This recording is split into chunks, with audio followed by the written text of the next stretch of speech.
Pemirsa, Menteri Keuangan Sri Mulyani menyatakan bahwa pemerintah memberikan fasilitas atau pemberian insentif pajak bagi para wajib pajak akibat imbas dari melemahnya perekonomian di masa pandemi COVID-19 ini.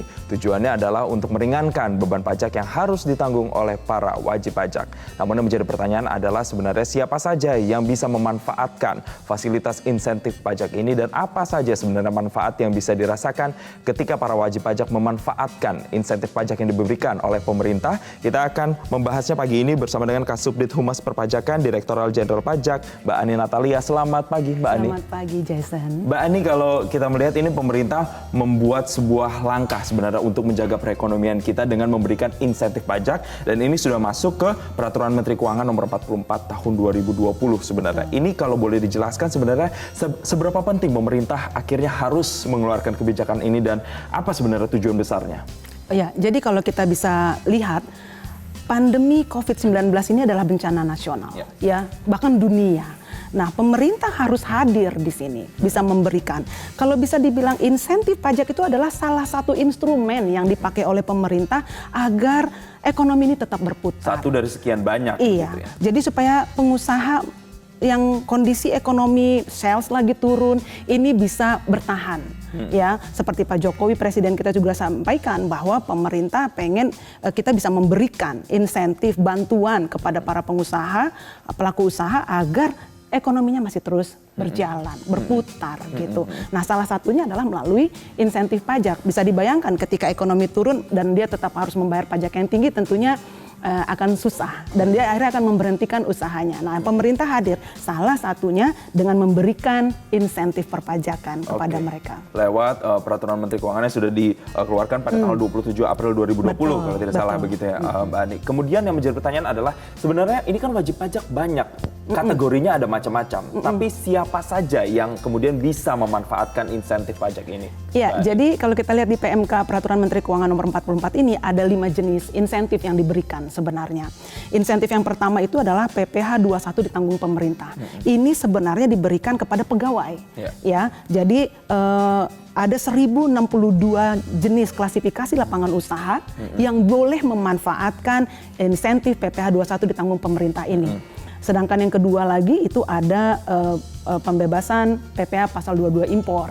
Kita kan pengen supaya neraca perdagangan kita masih tetap bagus. Mereka yang masih mengimpor barang kemarin itu kan sempat tidak ada barang yang boleh masuk karena COVID-19 ini. Nah, sekarang kita pengen mereka lebih bergairah lagi. Ayo, kalau kamu butuh barang impor dari luar negeri untuk memproduksi barang kamu di Indonesia, lakukan pasal 22-nya ditanggung pemerintah, dibebaskan. Kemudian ada pengurangan angsuran PPh pasal 25. Jadi kan kita tahu kalau setiap perusahaan itu ketika dia tahun lalu let's say pajaknya itu 1,2 miliar, maka angsuran berikutnya pada tahun berikutnya itu dibagi 12, jadi 100 juta tiap bulannya yang harus dia setorkan.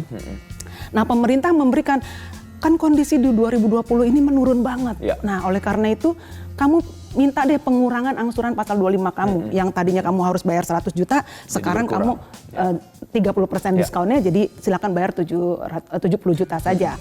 Kemudian di PMK 44 ini juga dulu waktu di PMK 23 ya, setelah diganti dengan PMK 44 ini tidak ada menyentuh UMKM. Di PMK 44 ini para pelaku UMKM yang harus bayar 0,5% kan biasanya. PP 23 yang setengah persen itu, ya setengah persen sepenuh hati ya kita bilangnya, itu pun diberikan. Jadi PP 23 atau PPh final ditanggung pemerintah bagi para pelaku UMKM. Kemudian yang terakhir ini ada restitusi PPN dipercepat. Jadi kalau seandainya memang ada pengusaha ini termasuk dalam kategori klasifikasi lapangan usaha yang diperbolehkan untuk memanfaatkan ini, dia misalnya SPT PPN-nya dia lebih bayar sampai dengan 5 miliar, ya itu langsung diberikan pengembalian. Ini adalah untuk supaya pengusaha bisa memiliki cash flow yang lebih cepat. Bayangin kalau dia kelebihan bayar pajak, terus prosesnya lama, padahal dia butuh cashnya, gitu kan. Dalam kondisi yang sulit ini, pemerintah nyatakan silakan kita percepat untuk PPN-nya, restitusi PPN dipercepat. Itu adalah jenis-jenis insentif di dalam PMK 44 ya. Oke, kalau melihat ini sejak dari 27 April sampai dengan sekarang sudah memasuki pertengahan Juni, ini sudah berapa banyak sebenarnya ini yang memanfaatkan fasilitas insentif pajak ini? Ya, jadi kalau berapa banyak yang memanfaatkan, sejauh ini sekitar hampir 355.000 perusahaan yang memanfaatkan insentif-insentif ini. 192.000 diantaranya adalah para pelaku UMKM. Nah ini kita masih sangat menantikan karena kita pengen UMKM ini jangan sampai mereka susah, jadi mereka bisa memanfaatkan tidak usah bayar pajak yang 0,5% tadi. Sedangkan untuk yang PPh 21 ditanggung pemerintah, ini luar biasa, ada 102.000 perusahaan. Saya bangga sekali gitu ya. Jadi perusahaan ini benar-benar dia memanfaatkan PPh 21 ditanggung pemerintah ini sehingga dia bisa memberikan kepada pegawainya. Ini kan sebuah gotong royong bareng ini. Perusahaan juga supaya pegawai saya memiliki daya beli yang lebih baik gitu di masa pandemi ini. Ya, artinya 350.000 itu masih ada kemungkinan pintunya lebar lagi untuk bisa bertambah lagi jumlahnya begitu Mbak Ani. Betul sekali Jason. Jadi pemerintah benar-benar saat ini kalau bisa manfaatkan aja, yang penting kamu usahanya tetap jalan. Baik, yang menjadi pertanyaan berikutnya adalah kemudian jenis-jenis sektor apa saja yang kemudian bisa memanfaatkan ini. Tadi Mbak Ani sudah menyatakan ada beberapa perusahaan gitu. Perusahaan ini jenisnya banyak. Jenisnya apa saja kita akan bahas. Usai jeda, pemirsa jangan kemana-mana. Kami kembali sesaat lagi. Ya, seperti yang sudah dijelaskan oleh Mbak Ani tadi barusan bahwa memang 355.000 wajib pajak yang sudah mengikuti insentif pajak ini tentunya masih dibuka kesempatan untuk wajib pajak yang lainnya untuk bisa kemudian mendaftarkan dan mendapatkan fasilitas ini. Saya kembali lagi ke Mbak Ani. Mbak Ani, kalau tadi di segmen sebelumnya kan kita sudah bahas ada jenis-jenis atau sektor-sektor tertentu sebenarnya yang diperuntukkan untuk bisa mendapatkan fasilitas ini. Ini sektor-sektor apa saja, Mbak? Sebenarnya sudah sangat diperluas ya. Di PMK 44 ini misalnya untuk PPh 21 ditanggung pemerintah ini ada 1.062 klasifikasi lapangan usaha yang boleh, yang eligible untuk memanfaatkan insentif ini. Dan sebenarnya kalau dari jenis KLU yang kita kasih dari 1062 KLU yang kita tetapkan boleh, yang eligible untuk memanfaatkan PPh 21 ditanggung pemerintah ini, yang tadi ada 102.000 yang sudah memanfaatkan itu, 90%-nya mereka udah dari KLU itu memanfaatkan. Jadi kalau ditanya jenis usaha apa, sektor usaha apa yang paling dominan sebenarnya adalah perdagangan sama industri pengolahan. Berapa persen perdagangan itu, Mbak Ani? Kalau dari data ya mungkin sekitar 40% dari yang memanfaatkan itu adalah dari perdagangan. Klasifikasi lapangan itu untuk yang PPh 21 ditanggung pemerintah. Kemudian yang angsuran PPh pasal 25 ini juga ada 846 klasifikasi lapangan usaha yang diberikan atau eligible untuk memanfaatkan pengurangan angsuran PPh pasal 25 ini. Ini pun sudah semakin banyak dan masih dipegang oleh sektor perdagangan. Gitu. Jadi kalau ditanya sektor-sektor apa aja, kalau untuk yang PPh 21 ditanggung pemerintah dari 1062 itu mulai dari perdagangan, industri manufaktur, transportasi, pergudangan sampai pendidikan, ini boleh memanfaatkan. Jadi sudah sangat luas sebenarnya Jason klasifikasi lapangan usaha yang boleh memanfaatkan insentif pajak ini. Indonesia kemudian melakukan ini sejak bulan April nanti sampai dengan bulan September kemungkinan begitu. Apakah sebenarnya ini mengikuti negara lain atau sebenarnya negara lain yang sudah Kak Ani tahu ini melakukan hal serupa ini seperti apa sebenarnya?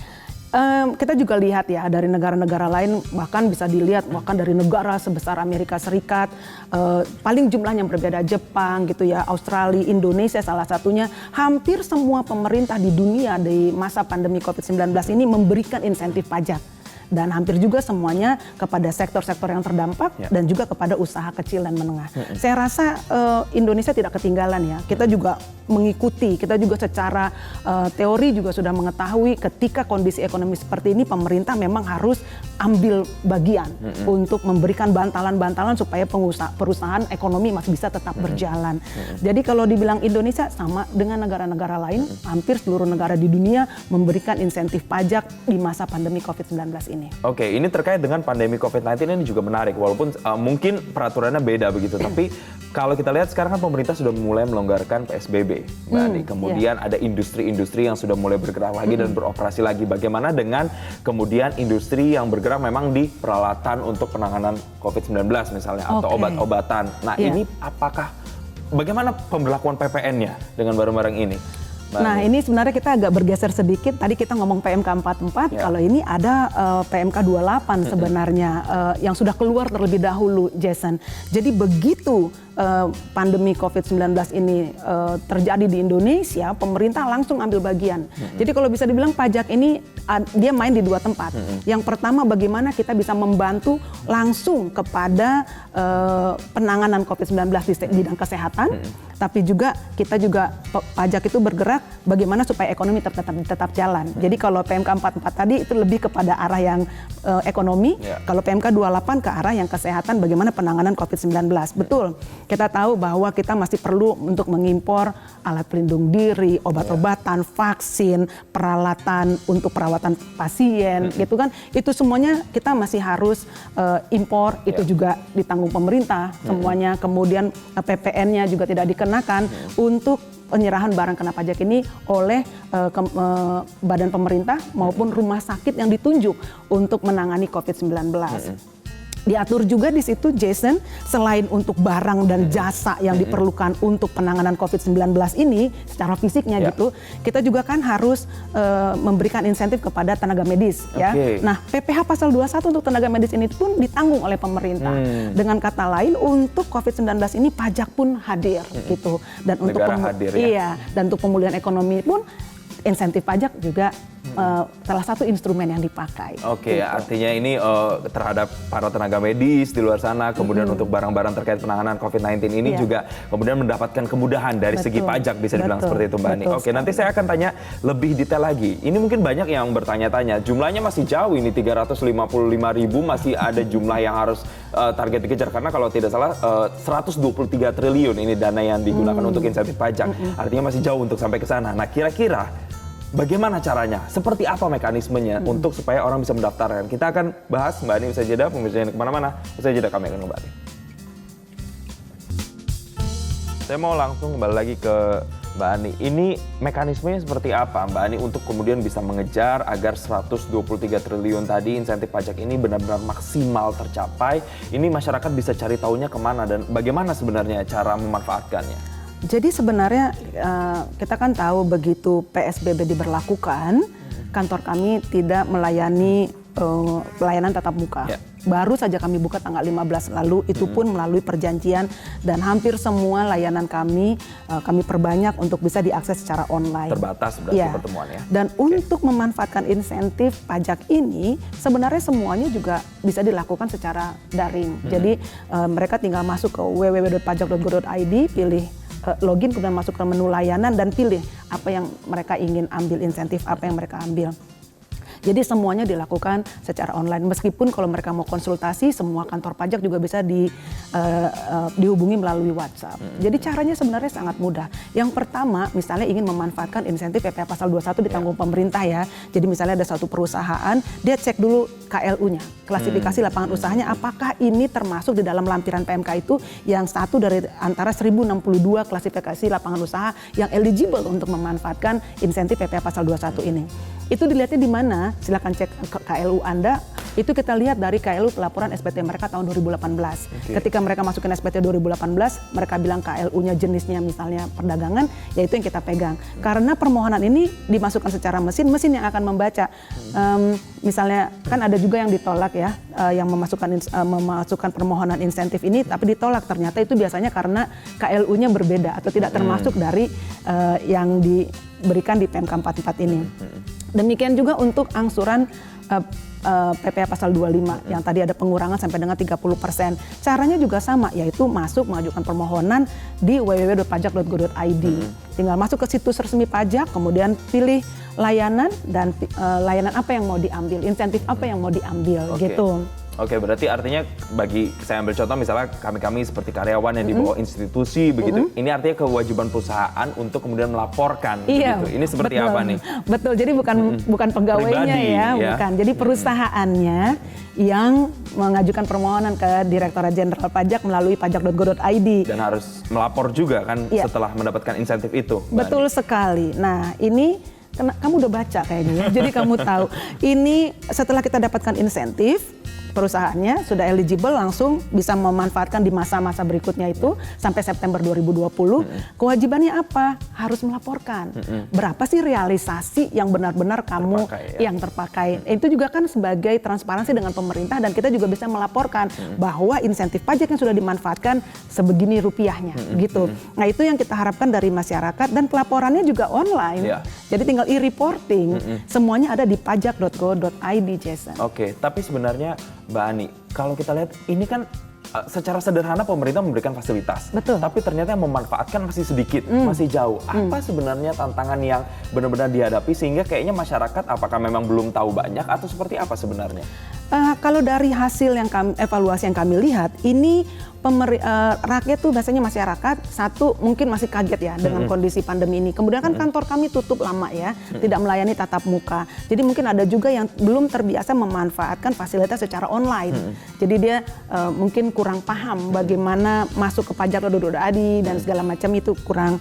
Jadi atau sosialisasi yang juga masih kurang maksimal. Kami masih terus ingin coba seperti saat ini adalah kesempatan yang baik kita menyampaikan kepada masyarakat bahwa ada insentif pajak yang bisa dimanfaatkan dan ini kesempatannya sangat luas karena dari semua yang mengajukan permohonan 93%-nya dikabulkan. Yang enggak itu mungkin gara-gara salah nulis KLU-nya itu aja gitu. Tapi selebihnya semuanya diberikan oleh pemerintah karena memang tujuannya adalah insentif ini diberikan, yang penting usahanya tetap jalan. Pajak udah kita diskon nih gitu melalui insentif-insentif ini. Oke, bagaimana dengan terakhir nih Mbak Ani, syarat-syarat apa atau kemudian apa yang harus mereka siapkan ketika mereka memutuskan oke, saya ingin ikut terkait dengan fasilitas insentif pajak ini? Ya, pertama cek dulu KLU-nya atau baca dulu aturannya tentang PMK 44 ini ada di pajak.go.id /COVID-19. Semua aturan perpajakan terkait dengan COVID-19 ada di situ. Frequently asked question-nya juga ada di situ. Kemudian cara penghitungannya juga ada di situ. Yang pertama setelah lihat aturannya, cek perusahaan kita masuk atau tidak di KLU-nya, kemudian masuk ke pajak.go.id, klik menu layanan, kemudian scroll ke bawah, itu langsung dapat mau ngambil insentif apa. Oke, gitu. Panduannya sudah ada begitu ya. Sudah Singkat ada. saja, Mbak Ani, apa yang ingin disampaikan ke masyarakat terkait dengan insentif pajak ini? Yang ingin saya sampaikan tentunya manfaatkan. Dan pemerintah, saya bilang saya bekerja di kantor pajak ya, kami tuh nggak happy kalau usaha lesu.